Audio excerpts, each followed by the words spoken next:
Welcome to Project Engineer, where every day we're building better project managers.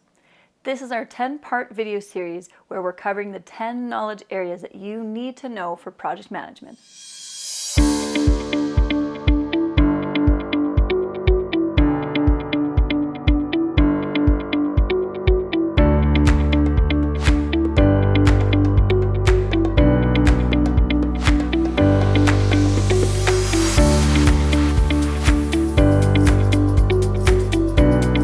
Hey everyone, I'm Sarah, a certified project manager. Welcome to our second video where we're talking about the knowledge area scope. This knowledge area has 6 processes and it's heavy in planning. We have 4 processes in planning and only 2 in monitoring and controlling. Remember, these videos are high level, so we want to look for patterns and anomalies. There are no processes in initiating. This is heavy in planning. The first process in planning is plan scope management, and the main output for that process is the scope management plan. At this point, we are determining how to find out what scope is on the project. We are not putting scope in this plan. We are just planning how we will determine what scope is. The second process is collect requirements.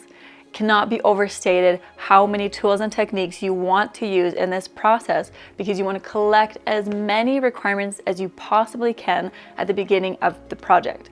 This way you can filter them out later and you can refer back to those and see which requirements were nixed and which requirements came from which source and so forth. The third process is define scope. So at this process, we are defining what's in and what's out of scope. The fourth process under planning in the scope knowledge area is create WBS. Don't be confused, the output is not the WBS, although it's part of it. The output is actually the scope baseline. Trickling down from the scope baseline, you will find the WBS, and make sure you realize that part of the benefit of having the WBS is getting your team involved so you have team buy-in. Now, in executing, remember there are no processes because scope is executed in integration with the direct and managed project work process. Let's skip down to monitoring and controlling, where we have 2 more processes. The first one is validate scope and the second one is control scope. Now, this can be a little bit confusing because the order starts with validate scope, but in fact, control scope is happening at the same time or even before validate scope. Let me explain. Validate scope has the main output of accepted deliverables. This is where your sponsor or your customer is saying, yes, we accept those deliverables. Before you can get to that point, you want to control scope by monitoring and controlling what's happening on the project, avoiding scope creep. So you as the project manager need to be on top of that. Okay, that's it for this knowledge area. There are no processes in closing. Remember, the only process in closing happens in integration, and we've already covered that. All right, that's it for this video, you guys. Thanks so much for watching. We have a lot more videos coming up, and you will start to see the patterns emerge as we continue through the knowledge areas.